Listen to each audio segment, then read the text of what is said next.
de ouvirmos o Evangelho da Graça de Deus. Bem-vindos os nossos irmãos aí no Facebook, bem-vindos também os nossos irmãos no YouTube. É sempre um motivo de muita alegria poder compartilhar da palavra da graça de Deus. Bom, o tema da nossa mensagem é os últimos tempos, ou fim dos dias, ou fim dos tempos, e a doutrina de demônios. Vamos ler o que disse o apóstolo Paulo a Timóteo. Capítulo 4, versículo 1, eu vou ler até o versículo de número 3. Ora, o Espírito afirma expressamente que nos últimos tempos alguns apostatarão da fé, por obedecerem a espíritos enganadores e à doutrina de demônios. Versículo de número 2, pela hipocrisia dos que falam mentira e que têm cauterizado a própria consciência. 3, que proíbem o casamento. Olha o que é uma doutrina de demônio, hein? Diz que proíbem o casamento e exigem a abstinência de alimentos. Abstinência de alimento é jejum. Que proíbe a abstinência de alimentos que Deus criou para serem recebidos com ações de graça pelos fiéis e por quantos conhecem plenamente a verdade. É conhecer a verdade plenamente. Vamos fazer uma breve confissão. Senhor e Cristo, obrigado por esta oportunidade ímpar que o Senhor nos concede a nós, meros mortais, para fazer mortais na carne, porque no Espírito somos eternos, para fazer uso de mais uma porção da Tua santa palavra. Creio e recebo que as mentes de Cristo estão ativadas, que nós vamos extrair o conhecimento pleno do Teu Evangelho e sairemos daqui edificados. Para isso, eu te peço que Tu me uses, porque eu vou usar a Tua palavra. Meus amados irmãos, eu tenho falado reiteradas vezes no meu sermão que esta Bíblia, ela não foi escrita hoje. Portanto, se eu pegar este livro e não respeitar a sua ordem cronológica, tanto cultural quanto histórico, eu uso isto aqui para te fazer um escravo. E pego passagens da Bíblia aqui e aplico na sua vida como se ela fosse escrita para você hoje. Eu vou te dar um exemplo. Eu não entendo muito bem de história, não tive tempo de estudar.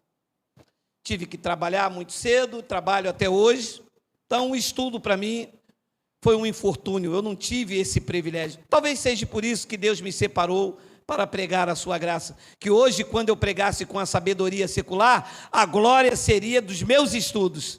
Deus cansou disso, Deus não quer glória para homens, então Ele me chamou com todo esse despreparo secular. Dom Pedro I deu um grito lá no Rio Ipiranga, dizendo: diga ao povo que eu fico. O povo entende que isso não é mais para o dia de hoje. Correto? Correto. Posso eu pegar essa palavra de Dom Pedro I e falar para você: olha, você não vai mais naquela festa não, porque Dom Pedro I diga ao povo que eu fico. Mas Dom Pedro I falou lá no Rio Ipiranga, eu nem sei se é Rio Ipiranga mesmo. Meu amado, a religião pega uma passagem da Bíblia e aplica na sua vida como se isso fosse escrito para você hoje. E eu fico vivendo aquilo ali. Ora, Se você me traz aqui uma palavra e diz, diga ao povo que eu fico, aí eu chego aqui e digo para vocês, olha meu irmão, está escrito para dizer ao povo que eu fico. Mas essa palavra se aplica em mim em quê? Então nós estamos revelando ao povo inteligente, que tem a mente de Cristo, aprendendo a ler a Bíblia no seu contexto cronológico, tanto cultural como histórico. A Bíblia foi escrita debaixo de uma cultura. Então tem que se respeitar isto. Nenhum brasileiro escreveu a Bíblia. A última carta da Bíblia, o último livro da Bíblia, foi escrito por João. De lá para cá, a carta escrita está nos nossos corações. Esta carta de Paulo, ela foi escrita em uma data. Esta carta de Paulo, ela não foi escrita hoje. Ela não foi um jornal, aqui no Rio, Jornal Extra, que saiu essa notícia enquanto nós dormíamos, e quando nós acordamos, deparamos com isso aqui. Porque está escrito, ora, o Espírito afirma expressamente que nos últimos tempos. Então, é comum você pegar um crente manipulado. O que é um crente manipulado? É um crente da religião evangélica que não respeita a ordem cultural histórica da Bíblia e pega todas as passagens da Bíblia e futuriza, coloca como se aquilo fosse escrito hoje e se obedece aquilo ali.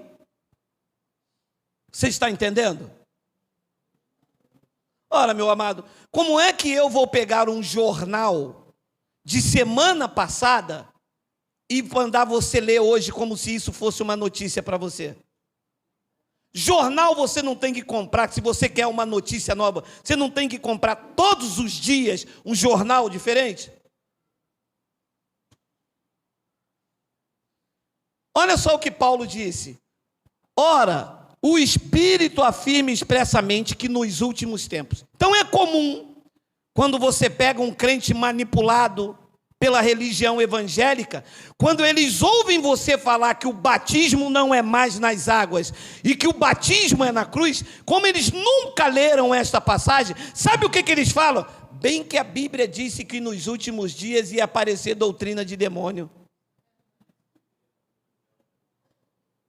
Está escrito isso? Está. Mas os últimos dias são hoje? Claro que não.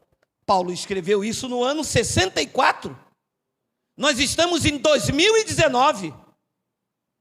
Então, que últimos dias ou os últimos tempos eram esses? Eram os últimos dias em que Paulo, Timóteo e os obreiros estavam vivendo. Então, é bom entender que quando Paulo diz aos últimos tempos ou últimos dias, ele não se refere ao fim do mundo, ele não se refere ao fim da humanidade. Quando ele diz últimos dias, ele se refere ao fim da geração deles, ao fim do aion, ao fim daquele tempo lá que estava se aproximando. Os últimos tempos, ou o fim dos séculos, ou ainda em algumas tradições os últimos dias, não está relacionado ao fim da humanidade, e sim ao fim de uma geração que estava por vir, como disse Jesus de Nazaré. Mateus capítulo 24, versículo 34 diz isso. Olha aqui, em verdade vos digo, que não passará esta geração sem que tudo isso aconteça. Esta geração, eu posso falar que é esta, ou é aquela em que Jesus estava vivendo lá no ano 30? Aquela. Então, aquela geração ia se findar. Todos os acontecimentos relacionados a Mateus 24, do versículo 1 até todo esse capítulo, Jesus disse: tudo isto que eu estou falando, já pregamos sobre isso, e tudo isso que eu estou falando vai acontecer com esta, a geração que ele está vivo e os apóstolos também. Então, entender isto aqui, a colocação verbal, o tempo em que se está pregando isso, faz você ter um entendimento tão claro do Evangelho. Lucas capítulo 11, versículo 49 ao 51, olha lá o que diz: por isso, também disse a sabedoria de Deus: enviar-lhe-ei profetas e apóstolos, e algum deles matarão e a outros perseguirão, para que desta geração se peçam conta do sangue dos profetas, que derramado desde a fundação do mundo. Desta geração é qual? Da geração que vive Geraldo e os senhores, ou da geração que viveu Jesus de Nazaré e os apóstolos, incluindo Paulo? Aquela geração. Então ele disse: para que desta geração se peçam conta do sangue dos apóstolos, derramado desde a fundação do mundo. 51. Desde o sangue de Abel até o de Zacarias, que foi assassinado entre o altar e a casa de Deus, sim, eu vos afirmo, contas serão pedidas a esta geração. Então, a geração que Jesus de Nazaré estava vivendo era a mesma geração que Paulo estava vivendo. Era a mesma geração que Timóteo estava vivendo. Não é a mesma geração que eu vivo e que você vive. Porque eles, quando leem isso aqui, dizem: Jesus disse que não passará esta geração. Aí lê esta como se esta fosse hoje, como se isso fosse escrito hoje. Se isso fosse escrito hoje, aí seria pedido a esta. Mas isso foi escrito no ano 30, mais ou menos 30 ou 31, ele morreu com 33. Então, quando Paulo disse os últimos dias, Paulo está se referindo aos dias daquela geração. Então, os cristãos do primeiro século estavam vivendo essa expectativa aqui, de que Jesus ia vir com juízo e iria pedir conta desde Abel até os que viveram naquela geração, iria ser pedido conta. Então, na verdade, eles estavam vivendo os últimos dias. Quando é que começou a contagem dos últimos dias? Do ministério de Jesus, aos 30 anos, até a queda do templo, que deu-se no ano 70. Uma geração dura 40 anos, quer dizer que do ministério de Jesus até a queda do templo, todas aquelas pessoas que viveram nesse intervalo estavam vivendo os últimos dias, porque a geração ia ter fim na queda do templo. Então Paulo diz em Romanos 13, versículo 11 e 12: e digo isso a vós outros que conheceis o tempo. Ele está falando comigo e com você, ou está falando com a igreja de Roma, lá no ano que a carta foi escrita? Com eles. E digo isto a vós outros que conheceis o tempo: já é hora de vos despertar do sono, porque a nossa salvação está agora mais perto do que quando no princípio cremos. Parou aqui. Ué, Jesus já havia ressuscitado, morreu na cruz e ressuscitou, e eles não estavam salvos ainda? Porque a nossa salvação está agora mais perto do que quando cremos? Então os discípulos não estavam salvos? Paulo também não estava salvo? E aí? Como que se diz isso? Se Jesus já tinha morrido e ressuscitado, já é graça de Deus. Epístola aos Romanos. É porque estava falando da salvação decorrente do juízo que aconteceria dentro daquela geração.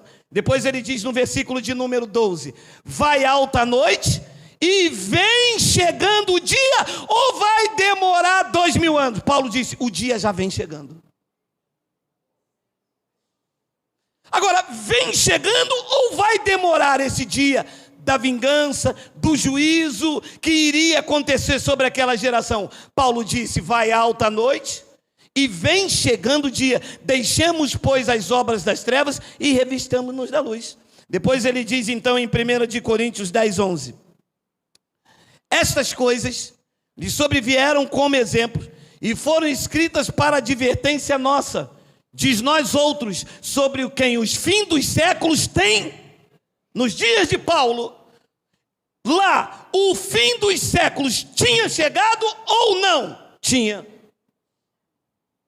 Então, eles estavam vivendo os últimos dias. Hebreus capítulo 9, versículo de número 26. Ora, neste caso seria necessário que ele tivesse sofrido muitas vezes desde a fundação do mundo.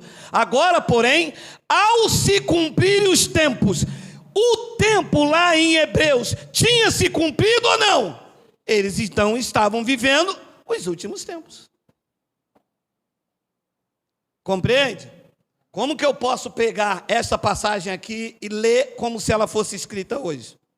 Se esta carta foi escrita no ano 64 a 67. No ano 70 iria fechar aquela geração. Uma geração dura 40 anos, do ministério de Jesus, a sua ressurreição, a queda do templo. Consumou-se então o fim dos tempos, o fim dos séculos, o fim de uma era, o fim do aion.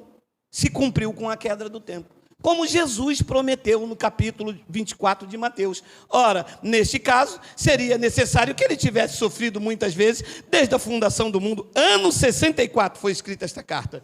Agora, porém, ao se cumprires o tempo. Os últimos tempos que Paulo falou com Timóteo se cumpriu quando? Lá naquela época.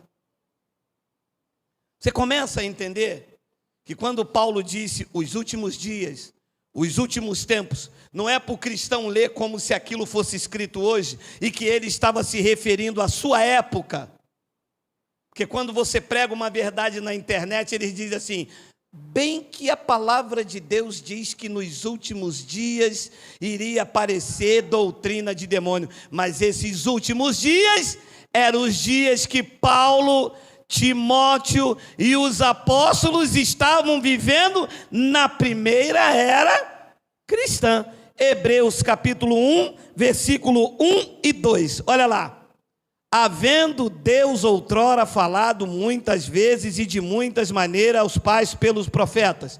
2. Nestes últimos dias. Os últimos dias é hoje ou é quando esta carta foi escrita no ano 64? Diz lá, vamos ler para os crentes que pegam a Bíblia e lê como se ela fosse escrita hoje. Nesses últimos dias é quando? É hoje ou quando esta carta foi escrita no ano 64? Já se passaram 1900 e poucos anos. Então eles estavam vivendo os últimos dias. A carta não foi escrita hoje. Isso não foi escrito hoje de manhã. Isso não é um noticiário do William Bonner. Isso é uma carta que foi escrita no ano 64, na primeira era cristã. O século já estava se findando.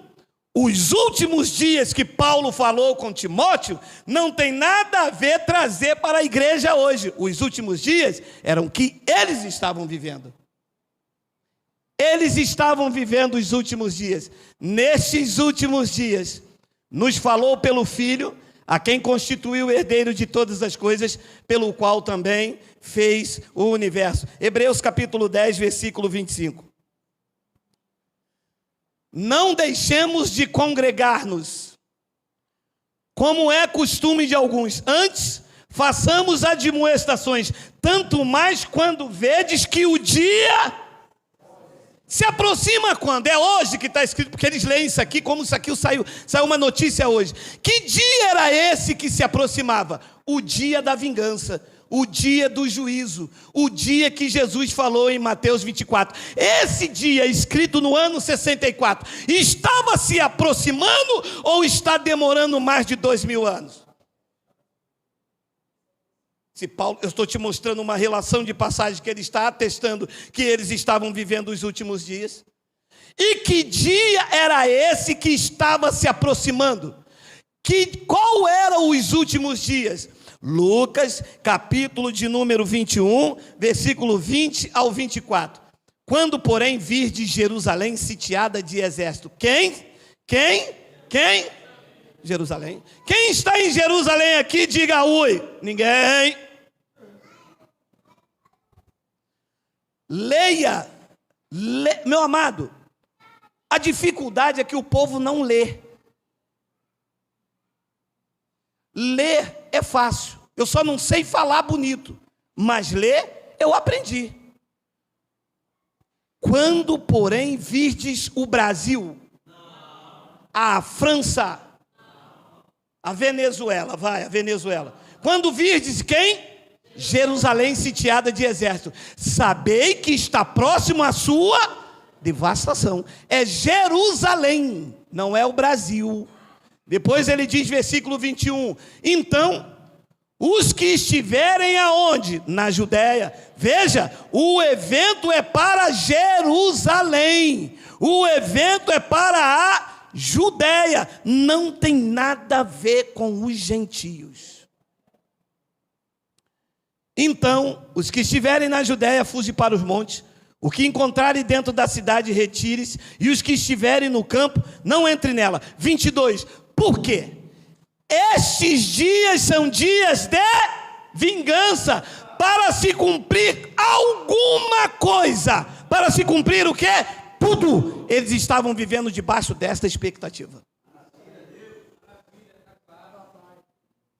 Para eles estavam vivendo os últimos dias. Porque como Jesus prometeu em Mateus 24 e 30, que não passaria daquela geração, a cada ano eles diziam, a vingança vai chegar, o dia do juízo vai chegar, o dia da vingança do Senhor está chegando. 51, 53, 60, 64. Paulo escreveu Hebreus no ano 64 e Paulo disse, o dia se aproxima. Quando escreveu Hebreus capítulo 1, versículo 1, Paulo disse, a nós nos falou nesses últimos dias. Que dia era esse? O dia da vingança que estava se aproximando. E depois então ele diz no versículo de número 23, ai das que estiverem grávidas e daqui amamentarem naqueles dias, dentro daquela geração, porque haverá grande aflição na terra e ira contra quem? Contra quem? Que povo era esse? Jerusalém. Aqui que os pastores lindos, maravilhosos, pegam esta passagem e dizem, olha, contra este povo. Ué, mas ele está falando contra Jerusalém. Contra este povo aqui, ele está apontando para o povo que está lá em frente dele. Amado, me perdoe. A carta não está sendo escrita hoje aqui no Brasil, não está sendo o edital de Bolsonaro. A carta está sendo escrita por Lucas, lá na primeira era cristã. Este povo aqui não é este povo aqui é o povo judeu.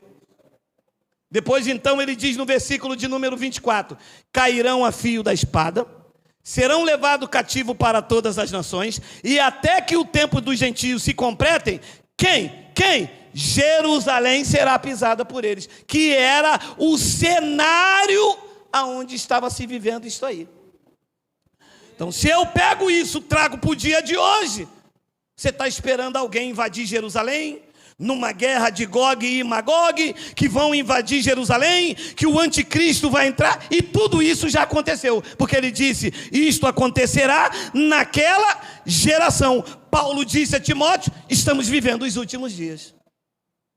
Então, Pedro também entendeu o que eram os últimos dias. 2 de Pedro, capítulo 3, versículo 1 e 4. Olha lá. Amados, esta é agora a segunda epístola que vos escrevo. Em ambos, procuro despertar com lembranças a vossa mente esclarecida. 2. Para que vos recordeis da palavra que anteriormente foram dita pelos santos profetas, bem como o mandamento do Senhor e Salvador, e ensinado pelos vossos apóstolos. 3. Tem 3? Tendo em conta, antes de tudo, que nos últimos dias, os últimos dias era quando? Quando? no tempo que eles estão vivendo lá em Jerusalém, esperando o dia do juízo. Correto? Correto. Então, naqueles últimos dias, como dava o ano 50, a vingança e o juízo não acontecia. Como dava 52, não acontecia, começaram a escarnecer. Começaram a falar, cadê a vinda? Cadê o juízo? Ano 54, ele não apareceu. Pedro está escrevendo, esta carta aqui de Pedro está sendo escrita no ano 67 na Babilônia. Olha, quando ele falou aquilo em Lucas, era o ano 30 alguma coisa, 31. Tinha passado já 30 anos e a vingança não chegava. Começaram então a escarnecer, que nos últimos dias, que não é o fim da humanidade, é os últimos dias que eles estavam vivendo, virão escarnecedora com o seu escárnio, andando segundo as próprias paixões, versículo 4, dizendo, o que é que se dizia lá no ano 67, quando essa carta foi escrita? Onde está a promessa da sua vinda? Ele não disse que viria nesta geração? Estamos já no ano 67? Onde está a promessa da sua vinda? Porque desde que os nossos pais dormiram, todas as coisas permanecem como desde o princípio da criação. Então eles lá no ano 67, vivendo os últimos dias, começaram a escarnecer. Cadê? Ele não disse que viria nessa geração? Só que Pedro, como tinha uma ligação profética, quando escreveu isso no ano 67, Pedro sabia que eles estavam vivendo os últimos dias, o time do dia da vingança profetizado por Jesus. Se 1 de Pedro 4,17, ele explica, olha lá, porque a ocasião de começar o juízo pela casa de Deus vai demorar. A ocasião de começar o juízo pela casa de Deus vai demorar 2000 anos. A ocasião de começar o juízo pela casa de Deus parou. E na época da escrita da carta, a casa de Deus era quem? Vamos ver os sábios aí pela internet. Aonde era a casa de Deus? O santuário lá em Jerusalém. O que é que Pedro está dizendo? Que o juízo vai começar no templo lá em Jerusalém. Não vai ficar pedra sobre pedra. E naquele ano que Pedro escreve isso, Pedro diz, chegou a hora. Aí o pastor pega essa passagem aqui e lê na igreja como se isso fosse escrito hoje.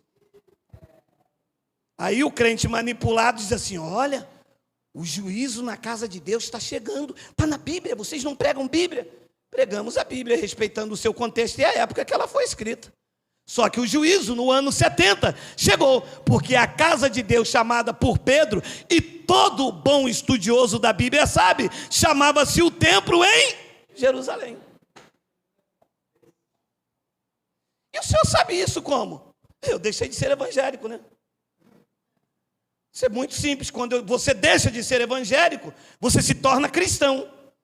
Aí você respeita o tempo, respeita as datas, você começa a conjugar a posição do verbo. Quando ele fala esta, não é esta, é aonde ele está inserido no contexto histórico. Você já não é mais manipulado pela caixinha da religião. Porque quando você é evangélico, o que o pastor fala, cobre a vida de todo mundo. Você não pesquisa, não tem livros de pesquisa, não vai pela internet, porque eles proíbem você de pesquisar pela internet. O que eles comer você tem que dar, porque senão vocês perdem a salvação. São disciplinados, não cantam, não tocam, e a pessoa fica na caixinha da religião, com a mente cauterizada, pensando igual, andando igual e agindo igual. Mas quando você deixa de ser evangélico e se torna cristão, você pesquisa. Porque a ocasião de começar o juízo pela casa de Deus é chegada. Disse Pedro, ora, se primeiro vem por nós, qual será o fim daqueles que não obedecem o evangelho de Deus?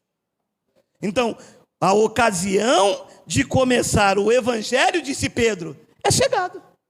Ora, chegou ou não chegou? Meu amado, será que esse homem era um mentiroso? Será que Pedro está mentindo? Como na primeira era cristã ele diz que o juízo chegou e os crentes estão esperando o dia do juízo? Ora, chegou ou não chegou? Esse homem tinha credibilidade como apóstolo ou não tinha?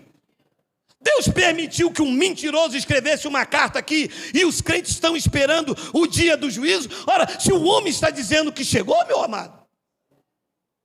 Ou Paulo mentiu quando disse a Timóteo que eles estavam vivendo o último dia? Ou Jesus mentiu quando disse, quando eles viram Jerusalém foi sitiada, Nero, Vespasiano, todos os imperadores entraram em Roma, saquearam, mataram, fizeram e aconteceram. Será então que esses homens são mentirosos? Jesus não era um profeta? Tiago, 1 João, capítulo 2, versículo 18. Filhinhos,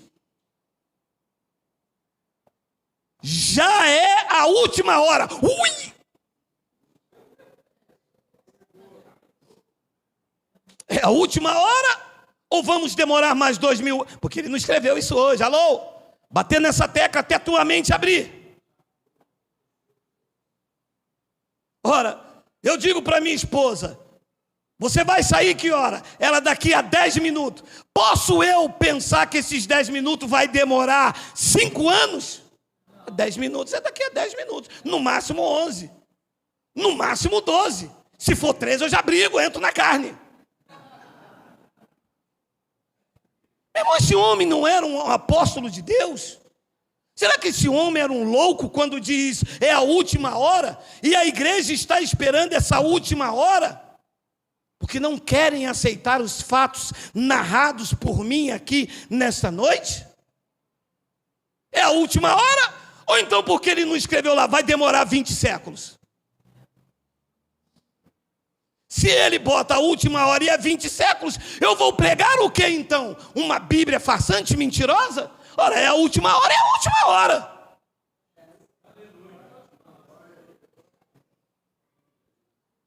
Filhinhos, já é a última hora. E como ouviste que vem o anticristo? Quer dizer que naquela época o anticristo já estava lá. Eles estão esperando o anticristo vir. João disse, nessa última hora já vem o anticristo. Também agora, muitos anticristos tem ou não tem? Tem. Eles estão dizendo assim, o anticristo está aí, o nome dele é Geraldo.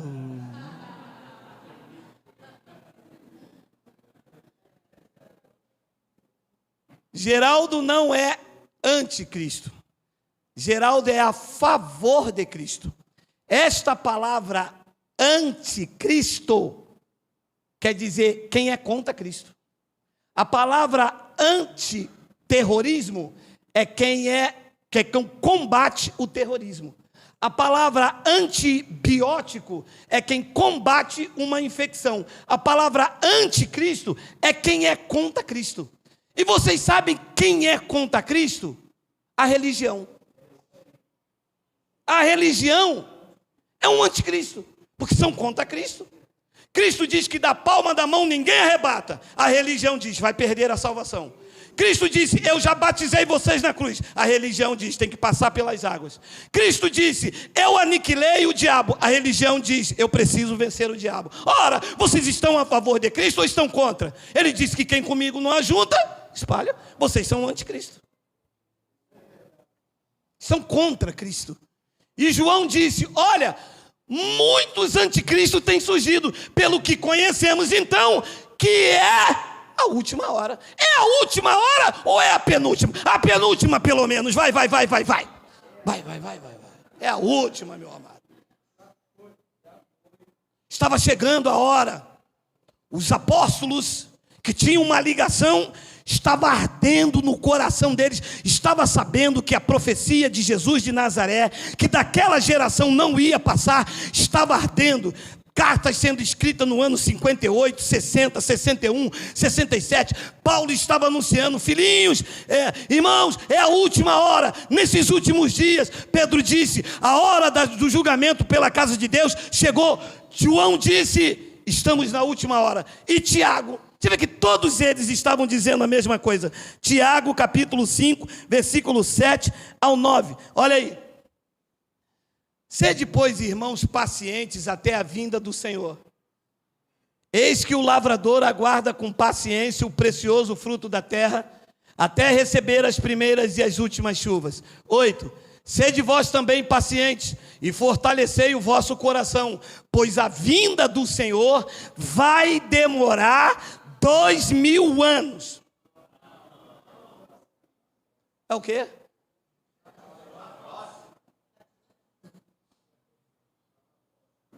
Espera aí. Vocês querem me fazer acreditar na Bíblia? Sério? Quer dizer que esta carta, escrita há mais de 1900 anos, está dizendo que a vinda do Senhor naquela época não existia Brasil, não existia os Estados Unidos, e a vinda estava próxima. E que Pedro disse, o juízo já chegou. E que João disse, é a última hora. E que Paulo disse, é os últimos dias. E que Jesus disse, não passará dessa geração. Vocês estão dizendo que esses homens são loucos e mentirosos, e vocês estão me fazendo esperar o quê? Se todos eles estão dizendo, é a última hora, é os últimos tempos, não passa dessa geração, e a hora já chegou. E o outro disse, está próximo. Ora, eu aprendi com Paulo que por boca de 2 ou 3 testemunhas, toda palavra será aceita, toda questão será resolvida. Vários homens falando a mesma coisa naquela época, não basta? Será que os pastores têm mais legalidade do que eles que andaram, viveram, receberam autoridade para escrever as Sagradas Escrituras? Ora, vocês são guiados pela Bíblia ou vocês são guiados pela tradição? Porque nós somos guiados pela Bíblia.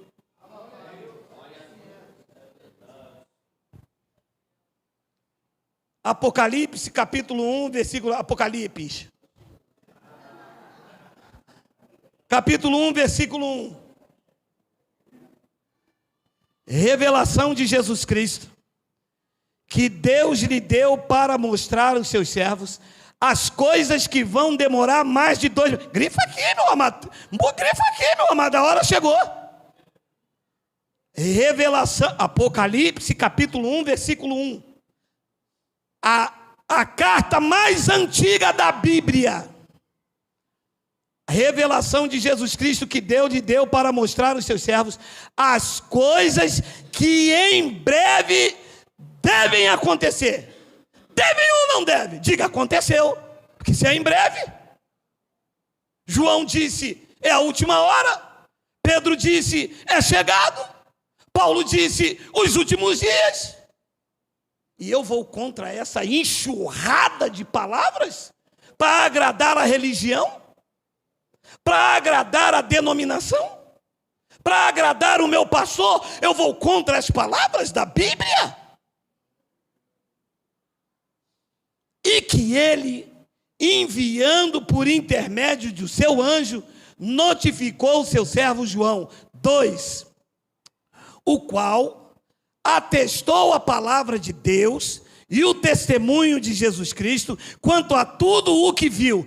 3. Bem-aventurado aqueles que leem e aqueles que ouvem a palavra da profecia e guardam as coisas nela escritas, porque o tempo está ou não está? Está.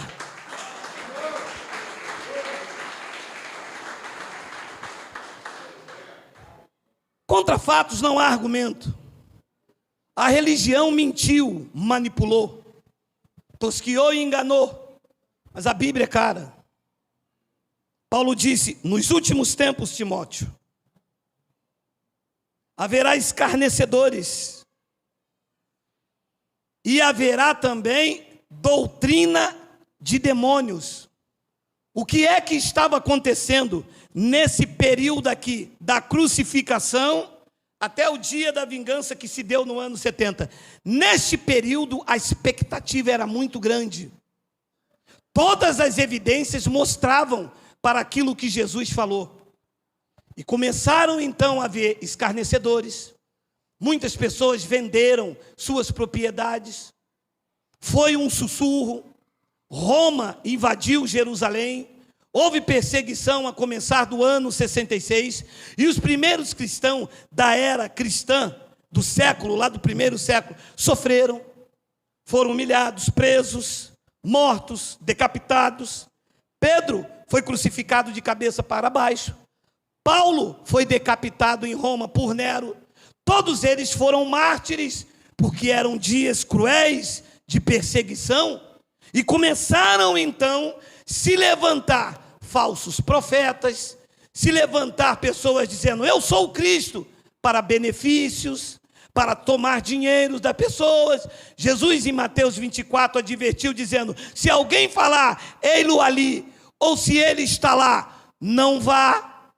Por quê? Começaram a chegar os aproveitadores, e no meio desses aproveitadores se levantou uns abençoados, pervertendo a fé de alguns. As pessoas estavam vivendo na grande expectativa de ver o juízo de Deus sobre Israel, o sangue do justo Abel ser requerido, e começaram então a entrar os manipuladores da fé, como Paulo mesmo explica em 2 de Timóteo, capítulo 2, versículo 16. Olha lá: evita igualmente os falatórios inúteis e profanos, pois os que deles usam passarão impiedade ainda maior. Paulo está escrevendo esta carta a Timóteo no ano 66 e 67. Está dentro do contexto dos dias que estavam próximos. Nesses dias começaram a se levantar falatórios inúteis. Então Paulo diz no versículo de número 17: além disso, a linguagem deles corrói, como câncer, entre os quais se inclui Himeneu e Fileto. 18. Estes se desviaram da verdade, asseverando que a ressurreição já se realizou, e estão pervertendo a fé de alguns. Presta atenção: no ano 66 e 67 da era cristã, o juízo, o dia estava chegando. Não tinha chegado ainda. O que é que Himeneu e Fileto estavam fazendo? Tirando a esperança do povo, dizendo: ele já veio, você já ressuscitou, ele já ressuscitou. Não vai haver juízo. Só que isto aqui, antes do ano 70, era uma palavra que corroía. Depois do ano 70, não é mais, porque o juízo aconteceu na queda do templo. Então, quando você diz a uma pessoa que o juízo aconteceu lá no ano 70, quando o templo caiu, eles dizem assim: Himeneu e Fileto disse que a ressurreição já passou, mas Himeneu e Fileto está falando antes do ano 70. A data precisa aqui é 66 e 67. O dia estava chegando, mas não chegou. Estava chegando, não tinha chegado ainda. E Himeneu e Fileto estavam pervertendo a fé das pessoas que estavam na grande expectativa daquele dia chegar. E as pessoas vendendo as suas casas, vendendo os seus bens.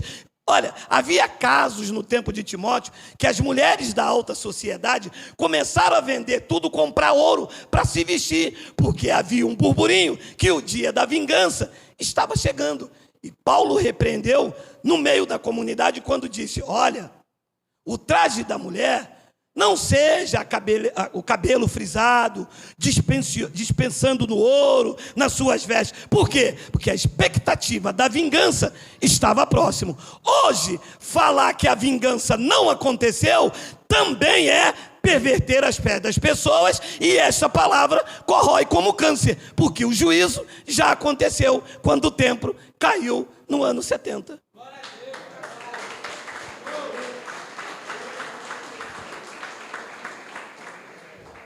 Então, no ano 70, o templo caiu, Cristo reivindicou os espíritos dos eleitos. Antes desse juízo, quando alguém morria, ele ficava numa morte adiana, no Hades, preso. Cristo veio, reivindicou os espíritos de todos os que viviam naquela época presente. Todos foram tomados para Deus. A palavra arrebatado é tomados para Deus, estavam presos no túmulo, os espíritos dormiam e Cristo reivindicou os espíritos dos eleitos e tomou para ele. De lá para cá, todos nós somos já de Cristo. Quando findar os seus dias, quando a tua hora chegar, o teu espírito será tomado para Cristo e tu estarás diante do trono da graça de Deus, sem ter que ficar retido no túmulo. E por que as pessoas não querem aceitar isso? Porque isto te deixa numa expectativa de que ele ainda vai voltar, e se você não estiver dentro da igreja, você fica. E usam a parábola das virgens.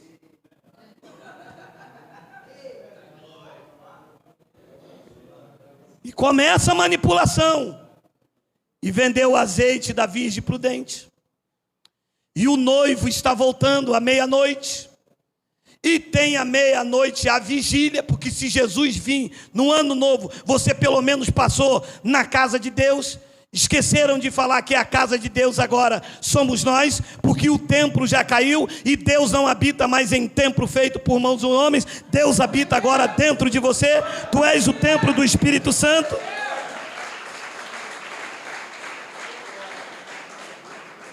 Hoje, se você falar que você não ressuscitou com Cristo e que o juízo não aconteceu, esta tua palavra é que corrói como câncer. Emineu e Fileto estavam antes do dia chegar. A palavra deles estavam corroendo como câncer. Mas hoje eu posso falar, porque já passei desse evento. Nós já estamos ressuscitados com Cristo. Emineu e Fileto não podia falar. Estava antes do ano 70. Essa era uma palavra que iria corroer. Depois do ano 70, nós podemos falar que estamos ressuscitados com Cristo. Paulo avisou isso à igreja de Colosso, a igreja dos gentios. Colossenses capítulo 3, versículo 1 e 4. 5 minutos, olha lá. Portanto, se fostes ressuscitados juntamente com Cristo, fostes ou não fostes? Fostes. Então Emineu e Fileto disse: a ressurreição já passou, o dia estava chegando. Paulo começou a abrir os olhos dos colossenses, embora eles estivessem esperando o evento. Paulo, na igreja lá de Colosso, disse: olha, vocês já foram ressuscitados com Cristo. O juízo é para Israel. Vocês são gentios. Os gentios foram justificados por graça. Estão inocentados, foram regenerados, lavados, estão debaixo da cobertura de Cristo. Contra os gentios nenhuma condenação há, porque a lei do Espírito de vida já te livrou da lei do pecado e da morte. Na cruz vocês já ressuscitaram com Cristo.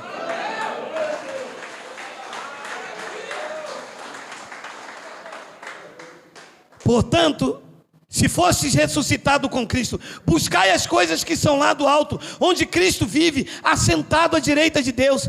2, pensai nas coisas lá do alto, e não nas que são aqui da terra. 3, porque morreste, e a vossa vida está oculta no Exu. Não, você acredita nisso, meu irmão? Não, você acredita que a tua vida está oculta em Cristo, está oculta juntamente com Cristo em Deus? Você crê nestas palavras aqui? Diga: Abba, Pai. Nada pode contra vocês.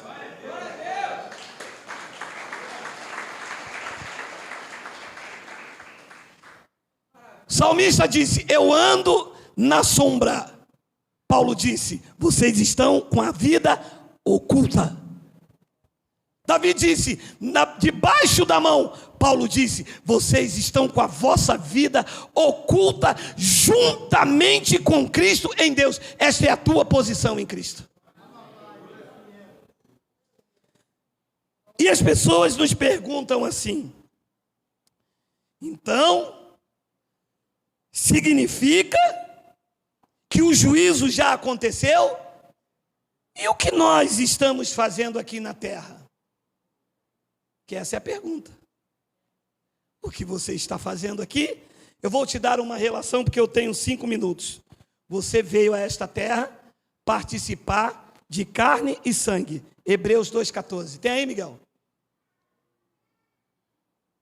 Visto, pois, que os filhos têm participação comum de carne e sangue. Os filhos são quem? O Espírito que está aí dentro veio nesta terra participar de carne e sangue. O que eu estou fazendo aqui? Participando desta carne e deste sangue. A minha verdadeira identidade não é esta que você está olhando. Deus não é pai desse negão aqui. Deus é pai do Espírito que está dentro desse negão. O pai desse negão aqui é Geraldo e Dona Lourdes.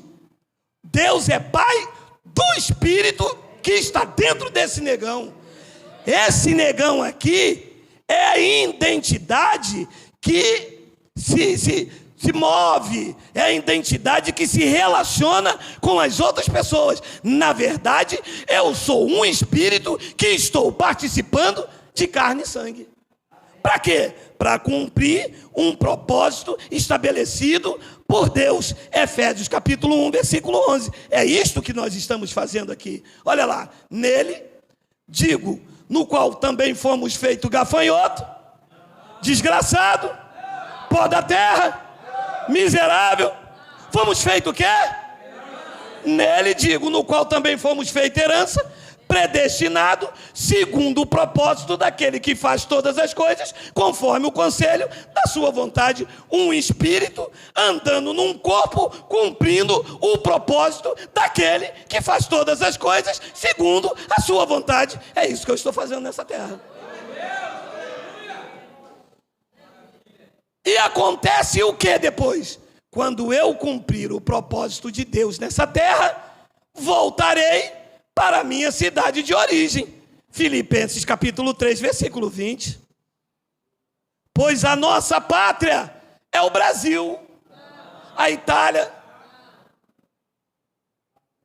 a Alemanha.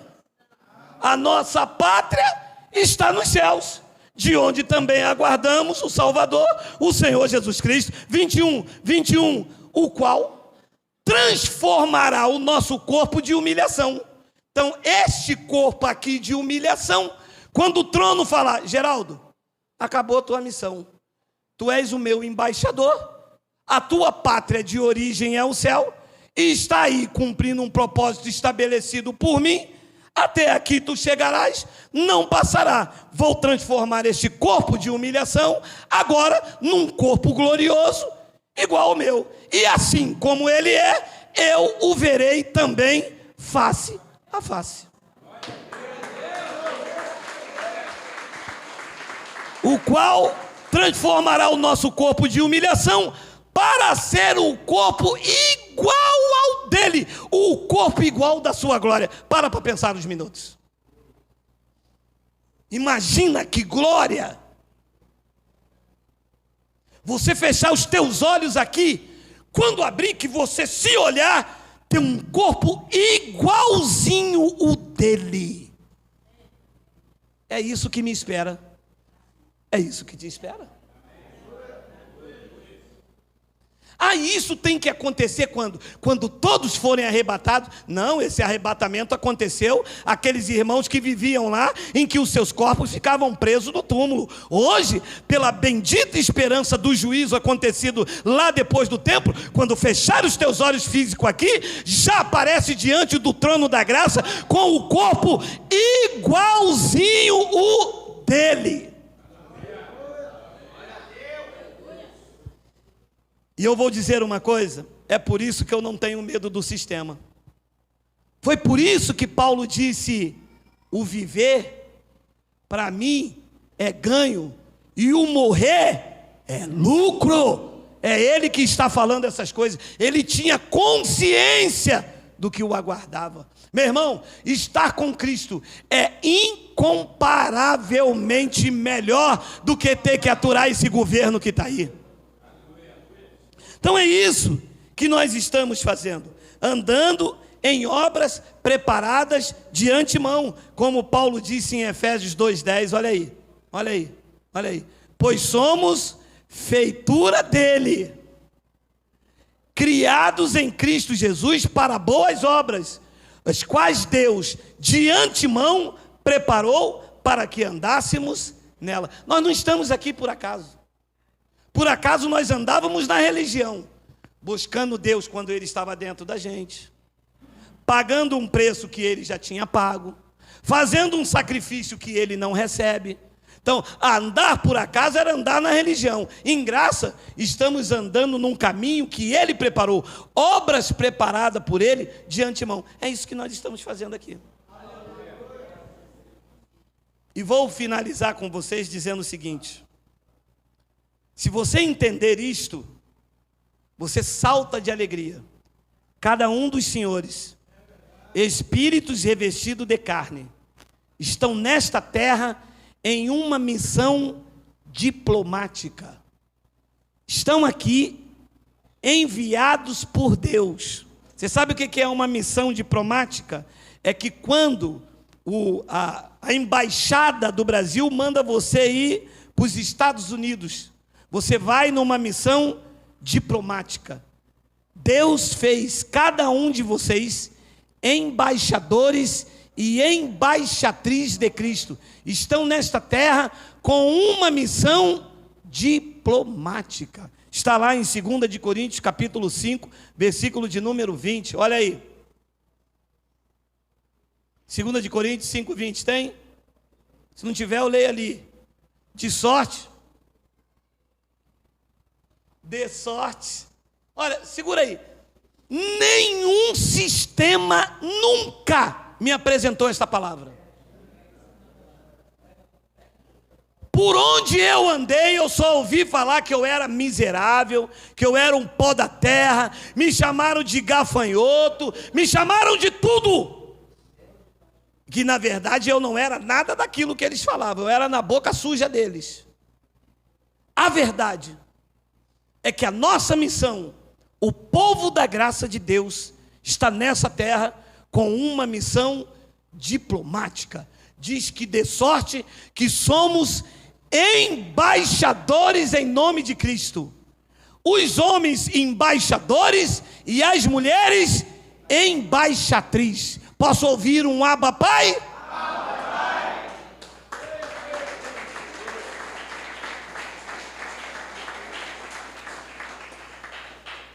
É por isso que em graça, uma vez em graça, sistema nunca mais. Porque nós deixamos este título de embaixadores para ser humilhado, taxado de ladrão, dizer que o diabo... Meu amado, você imagina um embaixador do Brasil nos Estados Unidos pode ser um miserável? Pode ser um maltrapilho? Pode ser atacado? O embaixador tem destaque, meu irmão, tem posição. Tu és o embaixador de Cristo. Coloca isso na tua cabeça. Tu és uma Meu amado, a menos que você não aceite essa verdade. De sorte que somos embaixadores em nome de Cristo, como se Deus exortasse por nosso intermédio. Em nome de Cristo, pois rogamos que vos reconcilieis com Deus. 21. Aquele que não conheceu o pecado, Ele o fez pecado por nós, para que nele fôssemos feitos desgraçados, miseráveis, pó da terra, fôssemos feitos o quê? A justiça de Deus. A justiça foi para o povo de Israel. Os gentios já são a justiça, já foram a justiça de Deus. Eu quero que você medite, pesquise, leia, que vocês se debulhem sobre esta palavra. Eu não sei se a palavra certa é essa, que vocês se debrucem sobre estas verdades, verifiquem e atestem se os últimos tempos fala do fim da humanidade, ou eram os últimos dias que os cristãos estavam vivendo e esperando o juízo que viria sobre Israel, não sobre a igreja de Cristo, porque a igreja de Cristo, disse ele, já passou da morte para a vida. receba paz no teu espírito, receba sabedoria e entenda que tu és embaixadores de Cristo. Assim é, assim seja, assim disse o Evangelho da graça de Deus. Vamos ficar